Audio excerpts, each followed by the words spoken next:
We were particularly interested in doing this because there are literally no qualifications, not even a single one, anywhere in the world that do this at the moment, at undergraduate or postgraduate level. There are lots of places where you can study ecological economics. There are a few places where you can study macroeconomics from an MMT perspective. There are precisely 0 places where you can combine the two together. And in our view, 21st century economics is about combining the two together.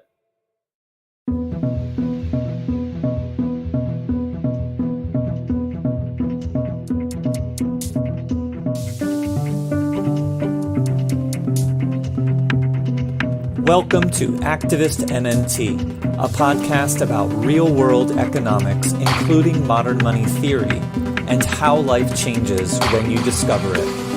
I'm your host, Jeff Epstein.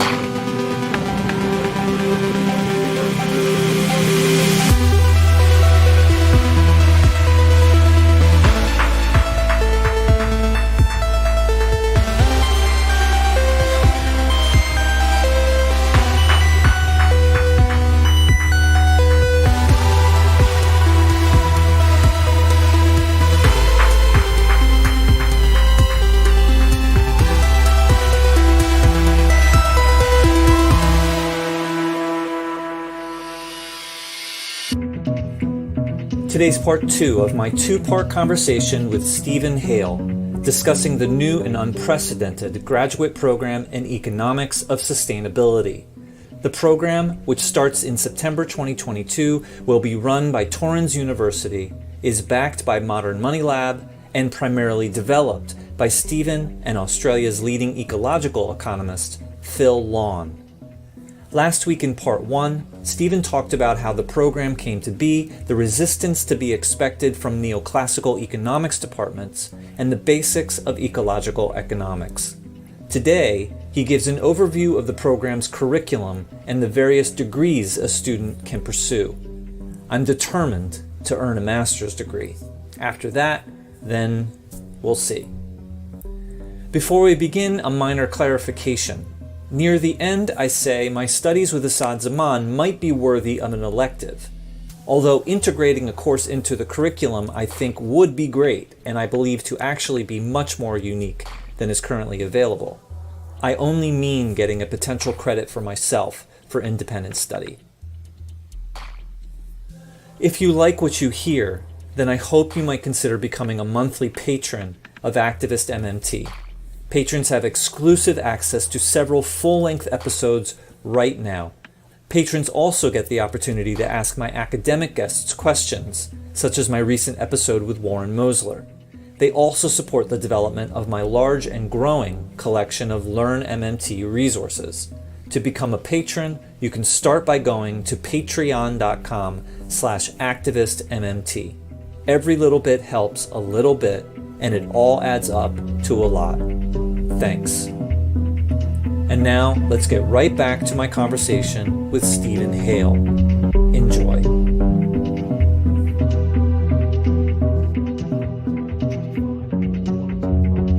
2040 or 2050, start planning for this, the better. And that's where MMT comes in, of course, because what I've just been describing is the ultimate real constraint. We always say countries face real constraints, a limited amount of productive capacity, but the ultimate real constraint is that we live on a finite planet. Okay, I'm actually growing more fascinated by the day with ecological economics, especially with your recent MMD Modern Money Donuts interview with Phil. So I'm actually looking forward to hopefully talking with him about that more. I would like to switch back to Torrens University and the curriculum, and I'd like to do that with this question, and that is, as someone myself who I've studied MMT for 4 years now, I discovered it in February of 2018. So I know a decent amount of, I think, basic MMT. And I know that there's a good amount of people like me out there who know roughly, kind of what I do, whether exactly the same stuff but kind of roughly the same kind of competency that I do. And first of all, I am extremely excited about doing this program, and I have a feeling that there's a lot of people like me out there. Like, it's kind of an urgency for me, and I don't just mean save the planet kind of urgency. I just mean like being able to start over again is very exciting for me. So, but my question for you is this: as someone who you have a rough idea of my understanding of people like me, of kind of what we understand, I would like to know the curriculum of Torrens. What are the things that I understand that I will already know, and what are the major gaps that I can expect that I'm missing, that will be filled in by this curriculum? And I mean that on not just like, obviously there's some courses that I'm just simply not going to be familiar with, but even within the courses that on the surface would sound familiar, I'm sure that there's major gaps even in there that I'm missing. So can you address that, kind of the overlap of people like me with the curriculum that you're setting up? Well, the great thing is actually you're going to learn not just from Phil and myself and Dirk and Sonada, who's going to be helping us, and maybe others as well, but mainly it'll be Phil and me initially. But you're going to learn from other participants on the course, because I sometimes speak to people who I have a couple of weeks ago speaking to someone who might be the Jeff Epstein of ecological economics, if you know what I mean.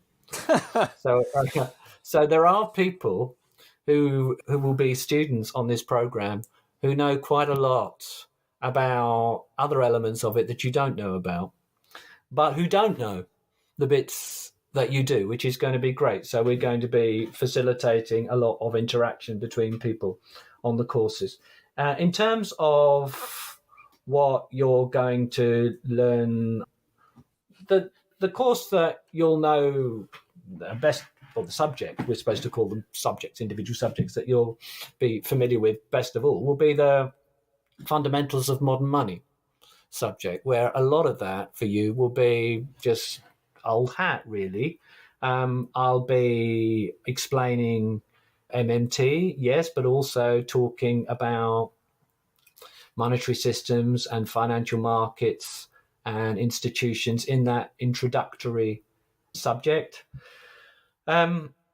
Not specifically from a US perspective or an Australian perspective, because this is a global program, but in other respects, there'll be quite a lot which is in common with Eric Timoin's book that you might be familiar with already with Jeff, or the first year undergraduate subject that I used to teach at the University of Adelaide, all the videos for which are freely available at the top of my Twitter page if anybody wanted to check them out now. So that will be one of the foundation subjects. The other foundation subject Philip is going to teach, it's going to be the foundations of 21st century economics. And he's going to start at the beginning where all Econ 101 subjects should start, and none of them do, which is to locate the economy as a subset of our society, which is a subset of our planet.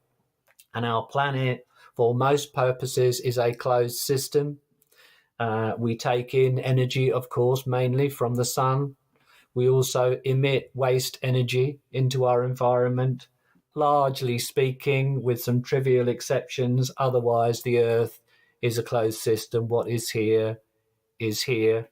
And he's going to be explaining how a linear approach to economic activity involves taking materials from that closed system and taking energy from that system, but ultimately from the sun, and using it to produce things which we then use and over time consume, and that generates waste and waste energy too. And he's going to be explaining that in the context of some basic physics as well. Thermodynamics comes into ecological economics. He'll also, in that foundation subject, be briefly talking about people as they are rather than how they are pretended to be in neoclassical microeconomics, which will involve some psychology, some behavioral economics. And he'll be talking about businesses as they are, how they price goods, issues like monopoly power,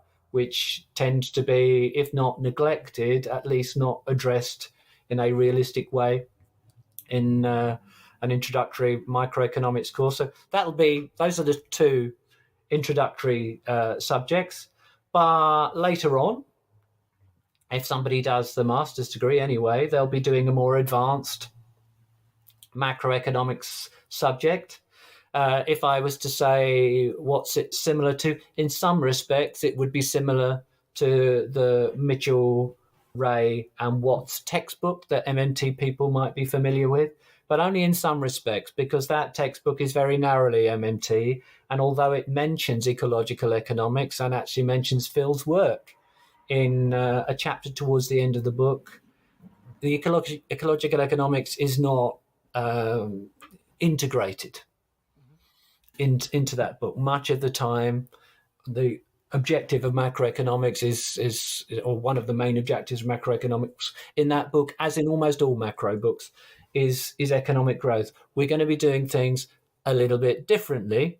So we are at all stages going to be thinking about ecological limits when we look at macroeconomics. Another subject later on I'll be doing, one of mine will be international finance and MMT, and amongst other things in there, we'll be, if you like, applying Hyman Minsky at a global level, but we'd be talking about various different forms of financial crises. I presume John Harvey's book will come into play with that course? It will come into play with that course, and indeed a modified version of his model in that international finance book we'll be looking at. But we'll be drawing on other things too. So, of course, the Eurozone crisis, and I'll be relating that back to stock flow consistent macroeconomics and the models of Wynne Godley and Mark Lavoie, and particularly a model of the Eurozone, which they constructed with correct accounting. And basically, although Mark Lavoie doesn't call himself an MMT economist, in the MMT tradition, you might say they had a model of 3 countries and 2 currencies, a simplified model of the euro, in that there were only 2 countries in their model of the euro. One they called Germany, one they called Italy, and the other one they called the USA.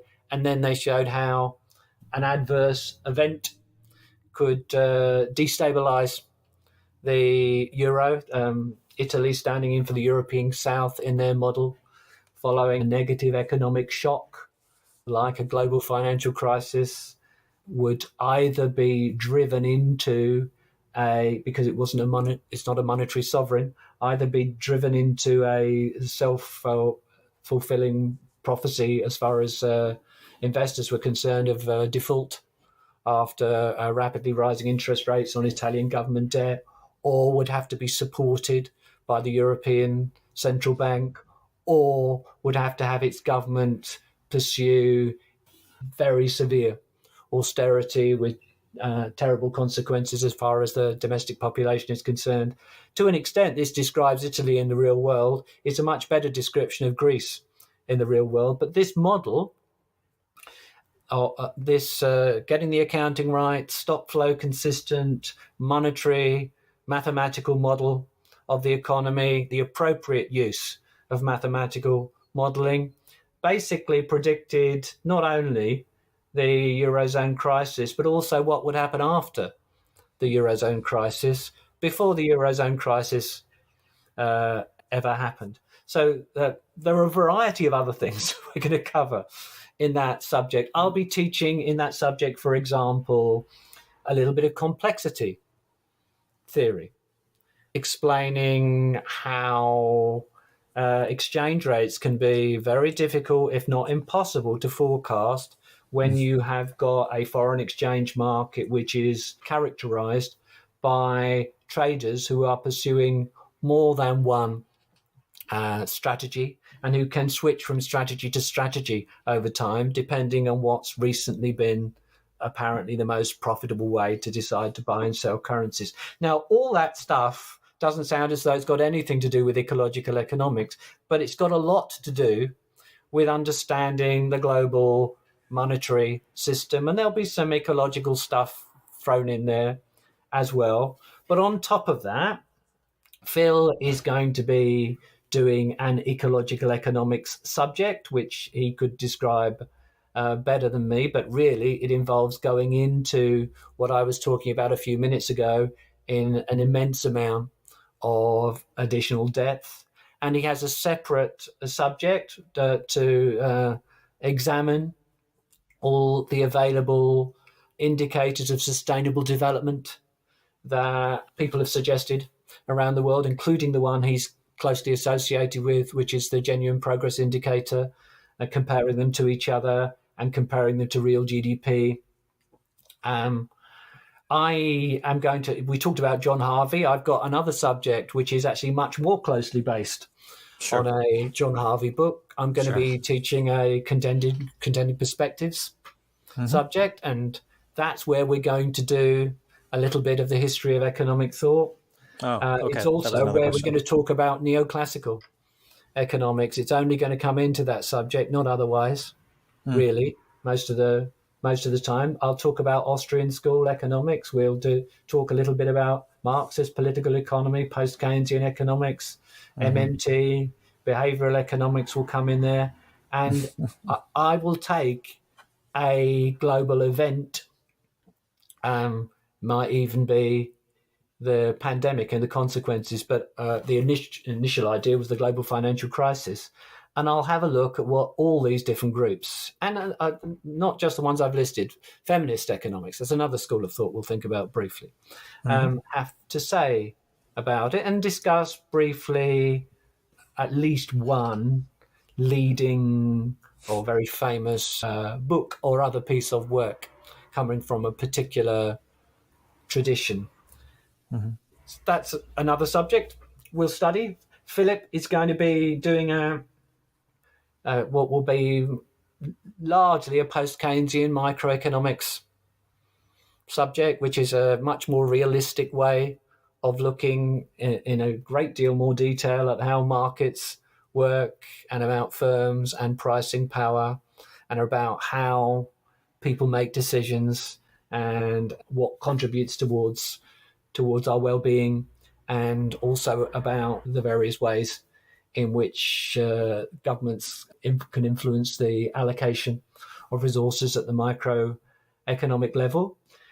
We'll have a introductory data analyst subject, which a colleague of ours called Sanada will teach. And towards the end of the master's degree, we will have an appropriately more advanced but very practically oriented econometrics subject called Methods of Empirical Investigation.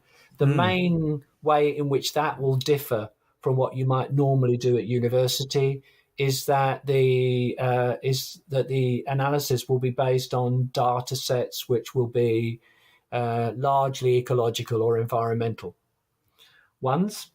There'll be a subject which is now going to be called professional economic writing, which I will largely deal with, which will include looking at how to do economics journalism. And it will also include looking at some seminal papers in both modern monetary theory and ecological economics and getting students to discuss them. And the final third of that subject will give people a choice between doing a directed literature survey on a modern monetary theory issue or an ecological economics issue. People will get the choice. And I'm trying to think what I've left out, but I think that's most of the subjects. There are, at the moment, 12 subjects. 3 of them. Oh, I'll tell you, I have missed one out. I've missed the one out that Dirk's going to write for us. There's a subject called Inequality, Equity, and Employment. And amongst many other things which will be looked at in depth in that subject is the role that a federal job guarantee can play in an economy, although, of course, we'll talk about that in other subjects as well. Of those 12 subjects, and you have to pass 12 if you want a master's degree, technically 3 of them are electives, and that's because if somebody wanted to go on and do a doctorate at Torrens later on, they would have to have completed some research methods subjects that the university offers, which are outside of our degree, which we haven't described, but we would allow them to do those 3 subjects instead of 3 of ours, just in order to save them time and money if they were absolutely sure that they wanted to go on and do a doctorate. If you do 4 subjects, the 2 fundamentals, and then you get some choices, you can get a graduate certificate in the economics of sustainability. If you do 8 subjects, you can get a graduate diploma. If you want to get the master's degree, you have to do the 12 subjects. And it's called the economics of sustainability because in that we are including not only environmental sustainability, but social and financial sustainability as well, which is where modern monetary theory comes in.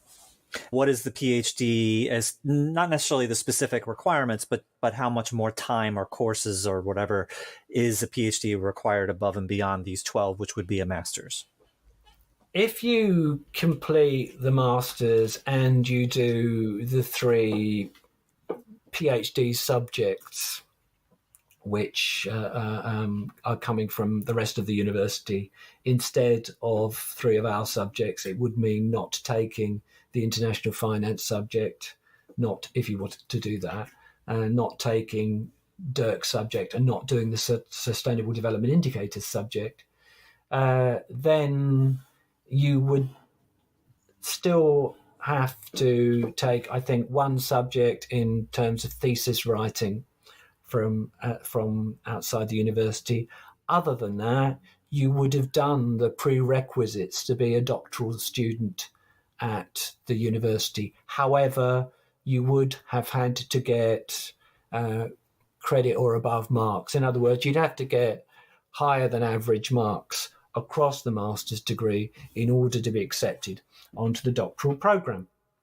Once you're on the doctoral program, well, it would normally take you, in terms of going through the stages of having your proposal accepted and then ending up writing and defending a thesis, it would normally take, if you were a full-time student, 3 years. It takes longer than that if you're part-time, but I mean that's just the way it is as far as a doctorate is concerned. It's a very big commitment of time.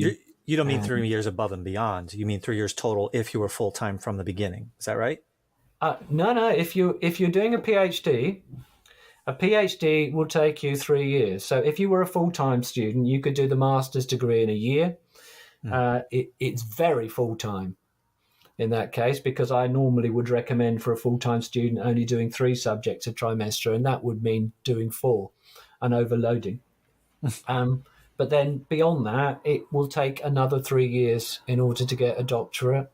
It's not something which I expect that many people to do, but it is a huge commitment of time. Some people take 8 or 10 years doing doctorates. It took me 3 years, and I was already a professional economist by then. 3 years is the minimum amount of time under the regulations. Okay, so if from my example, I'm going to be taking my plan is I'm going to be taking 4 courses a year, 1 during the school year, 2 during the school year, 1 at a time, and then 2 during the summer, so 4 a year. So roughly at that pace, we're talking, if I were to do a PhD, someone like me, we're talking at least 6 years. Yeah, realistically, well, in your case, you probably could do it in 6 years because you're not starting absolutely from scratch. But that's not beat about the bush as far as this is concerned. A PhD is a massive commitment, and it's very, very hard to do as a mature student with a job. And I speak as someone who did one as a mature student with a job, but my job was as an economics lecturer, so it was easier for me than it would be for somebody else. So it is something to aspire to. It's something you're certainly capable of, but if you want a proper PhD and to have produced an excellent thesis as part of that PhD, and at the moment you don't have a graduate qualification in economics, it takes a long time. Okay, so at least 6 years at the minimum for someone like myself. Just to give a Yeah, very broad absolutely. idea. I wouldn't want to.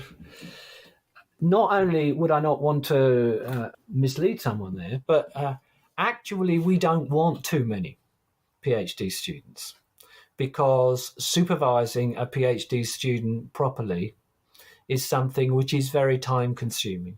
So we certainly want, and we look forward to excellent students such as yourself, perhaps at some point going on to the doctoral program. But it's not, even though we are working with a private university, we're not trying to market the doctoral program. It's just something that's there. It's not something where we're looking to maximize the number of people going through it. Indeed, even if we have people like Dirk working with us, there's a limit to the number of people it's going to be possible for us to look after. And everybody that starts the doctorate after they've done the master's degree, or if they may be coming from elsewhere and have something equivalent and go on to the doctorate, we will be almost trying to dissuade before they start it, because we know how difficult it is and how much commitment of time and energy it involves doing. It's certainly not, I mean, this is true of the whole course, really, from Phil and my point of view. We are not doing this to try and maximize the profitability of the university. We have told the university, you will end up making a profit from this, and that's why we've asked them to give us a part of that back so that we can use it for future, through our charity, for future scholarships for people. But we said it'll be a sustainable profit. We're certainly not trying to maximize the profit. I mean, we don't want anybody doing this, is that it's not the right thing for them.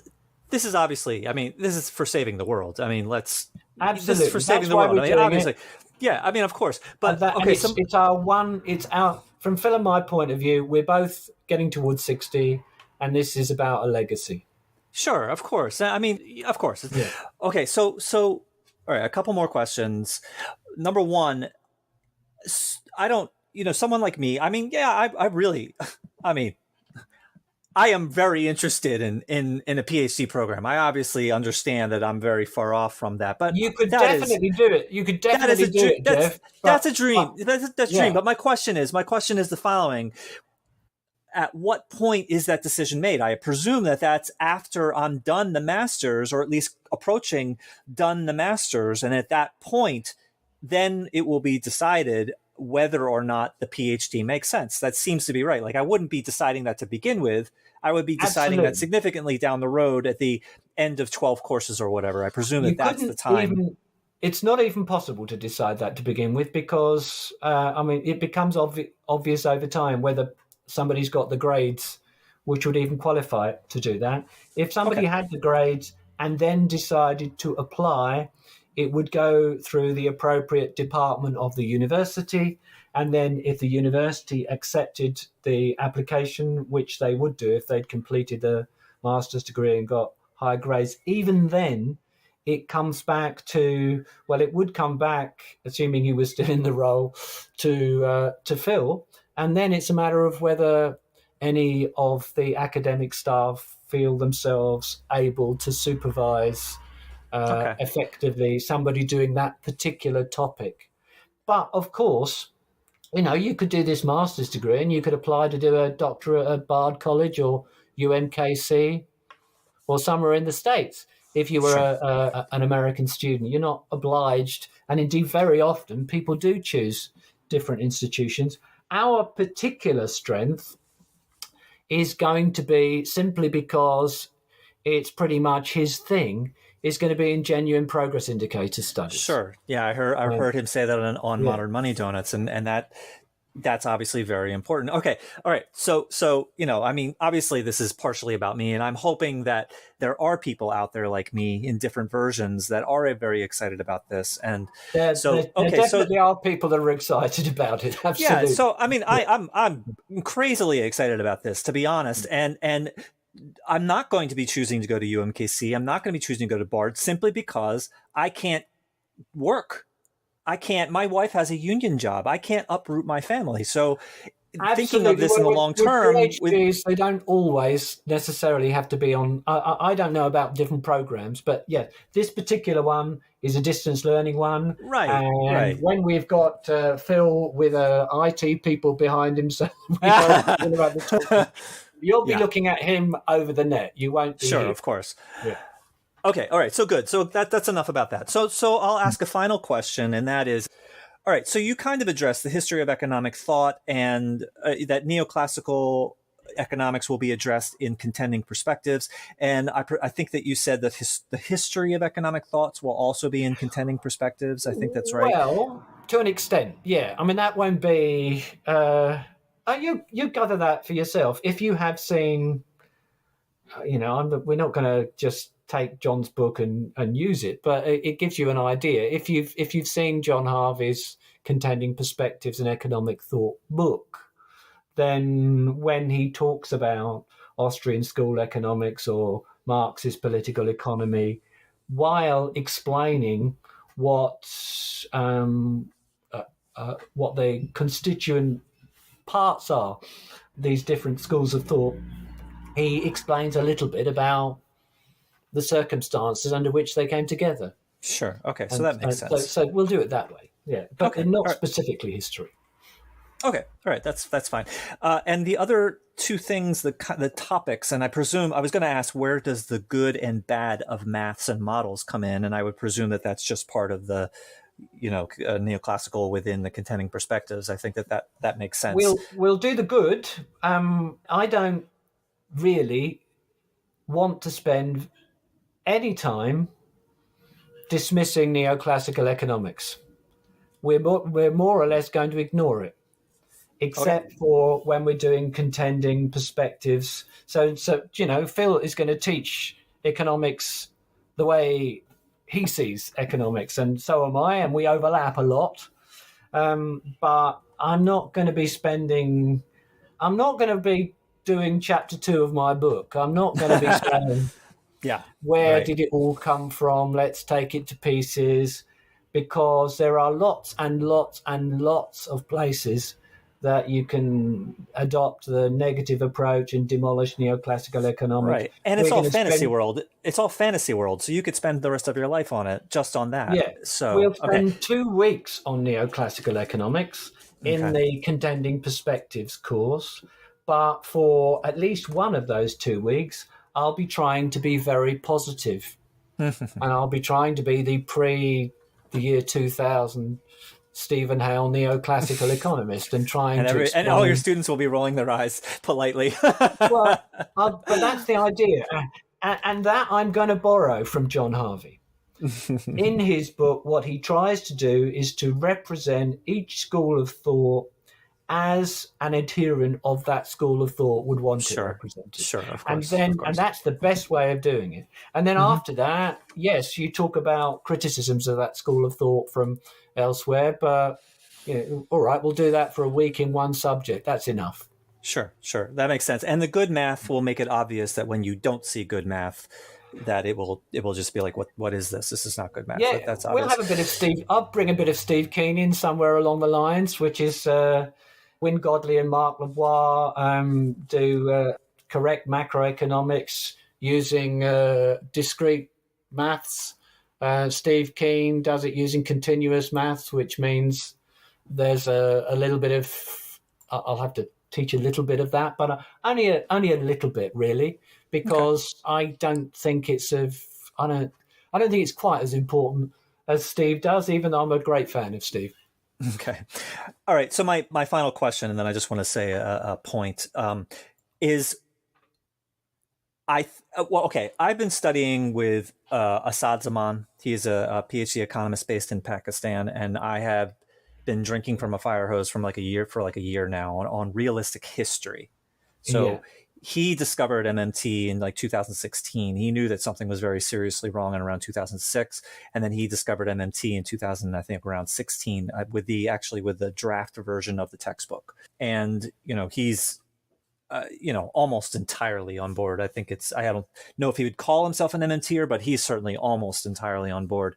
And so what he's really taught me is the realistic history of the Great Depression, of the OPEC oil crisis, of the Great Financial Crash, the monetarist counter coup surrounding, or kind of using the OPEC as a tool to the counter coup, and Polanyi's Great Transformation. So those are the big examples of like kind of historical stuff that has really opened my eyes and made MMT even, reinforced MMT for me, because it's supported by that history. And so I'm wondering, is there something in your curriculum that covers those kinds of historical events? Yeah, so that's the question. Yeah, in part. I mean, I'm not going to, not in the same way, but different historical events we come across, and there's not going to be a huge focus on the Great Depression, not on its own. I might do in the contending perspectives subject sometimes, because we'll change the topic we focus on each trimester when we run it. So sometimes, but not specifically. The global financial crisis, we're bound to tackle in depth more than once, including in the international finance subject. If we were talking about Polanyi and the Great Transformation, not so much through Polanyi, but again, in contending perspectives, we'll focus on the original institutional economists and Veblen, and there's a bit of an overlap there. But that's not the main thing. There's hundreds of places you can learn that. So it's not our main point. It's something that we are going to be looking at, but we are very much rooted in the 21st century. Okay.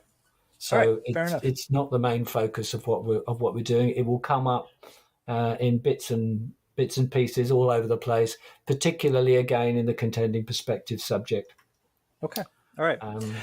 Yeah. Okay, great. And actually, I think he would be. I don't know if you know him or not, but I think he would be. I know of him. Yeah. Oh, I think very highly of him. I've learned a lot from him, and I think the historical aspects is something that is really a strength of his.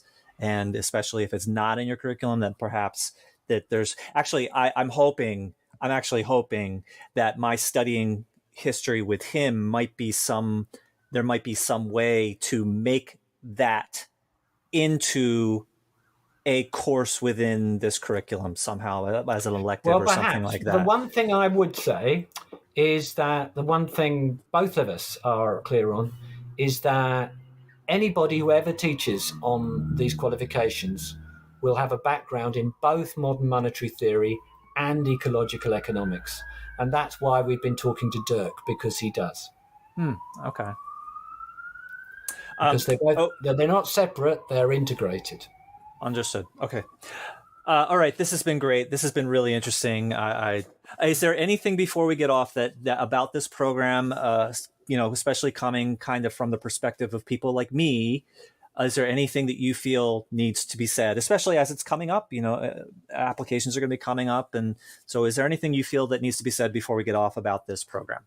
Not really. We've got a brief description of it, which is on the Modern Money Lab site, modernmoneylab.org.au. If people want to take a look at it, I just say we're going to try and timetable things so that wherever you are in the world, whatever time zone, you at least in theory have the option to attend seminars live.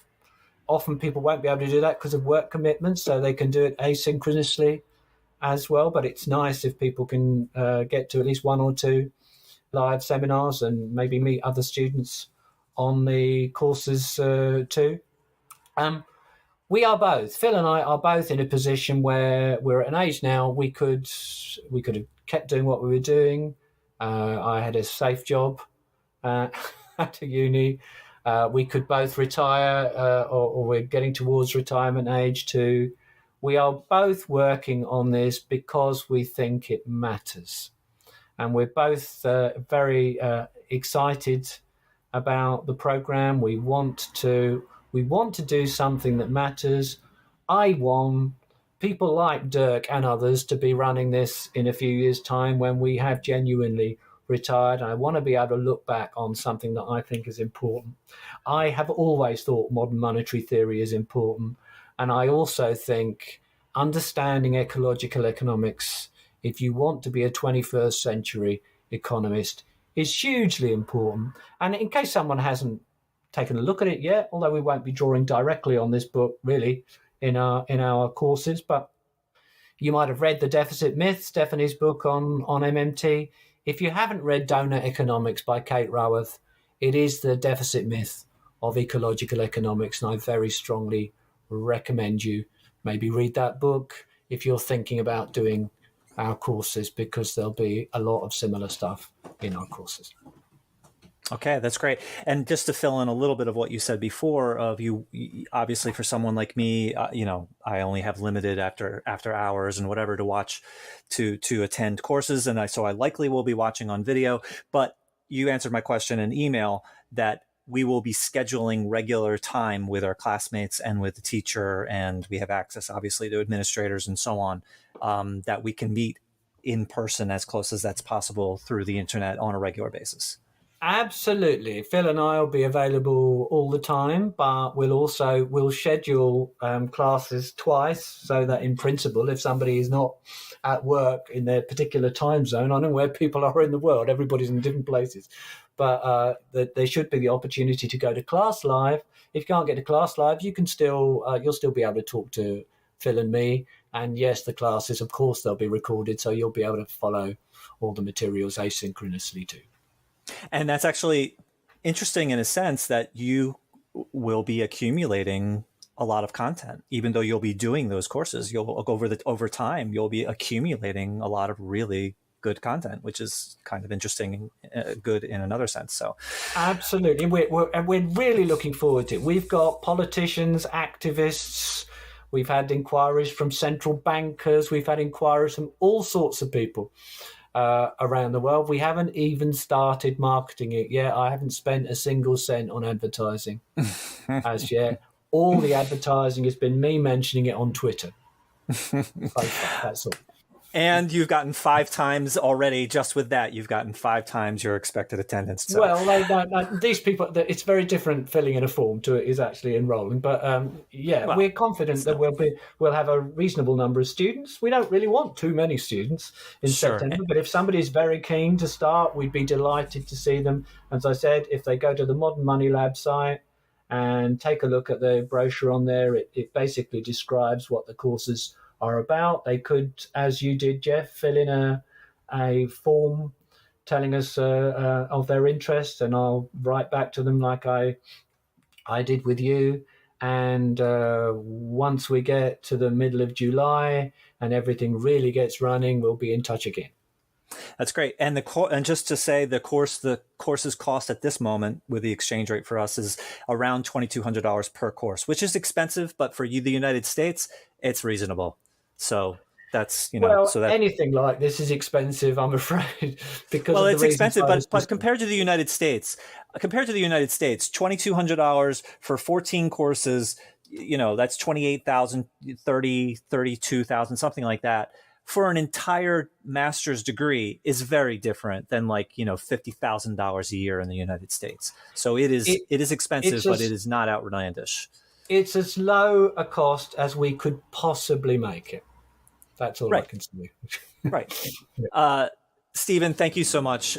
This is really no problem, Jeff. Maybe even more excited about it. And I'm excited to talk with Phil to learn more about his as well. I'm sorry that didn't work out with him. Okay. Stephen, thank you so much. I appreciate it. Thanks, Jeff. I have to say goodbye now. See you later. See you next time.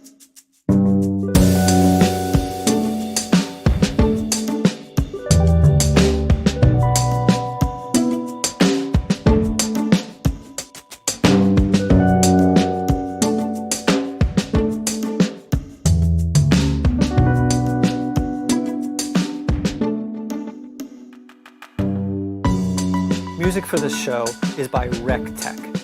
You can find RecTech on SoundCloud and Spotify at WRECK_TECH. To record Activist MMT, I use the iOS phone app Tape-A-Call Plus for recording phone calls and Zencaster for internet-based recordings. My post-production workflow starts by editing on the iOS app AnyTune Pro Plus, then transferring those timestamps to my Windows desktop. At that point, I crudely process the audio in Audacity and then implement the edits and do all the final processing in the Reaper digital audio workstation. Activist MMT is hosted by Libsyn, and the video teasers are created with the online Headliner app.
Today's part 2 of my 2-part conversation with Stephen Hale, discussing the new and unprecedented graduate program in economics of sustainability. The program, which starts in September 2022, will be run by Torrens University, is backed by Modern Money Lab, and primarily developed by Stephen and Australia's leading ecological economist, Phil Lawn. Last week in part 1, Stephen talked about how the program came to be, the resistance to be expected from neoclassical economics departments, and the basics of ecological economics. Today, he gives an overview of the program's curriculum and the various degrees a student can pursue. I'm determined to earn a master's degree. After that, then we'll see. Before we begin, a minor clarification. Near the end, I say my studies with Asad Zaman might be worthy of an elective. Although integrating a course into the curriculum I think would be great, and I believe to actually be much more unique than is currently available. I only mean getting a potential credit for myself for independent study. If you like what you hear, then I hope you might consider becoming a monthly patron of Activist MMT. Patrons have exclusive access to several full-length episodes right now. Patrons also get the opportunity to ask my academic guests questions, such as my recent episode with Warren Mosler. They also support the development of my large and growing collection of Learn MMT resources. To become a patron, you can start by going to patreon.com/activistmmt. Every little bit helps a little bit, and it all adds up to a lot. Thanks. And now, let's get right back to my conversation with Stephen Hale. Enjoy.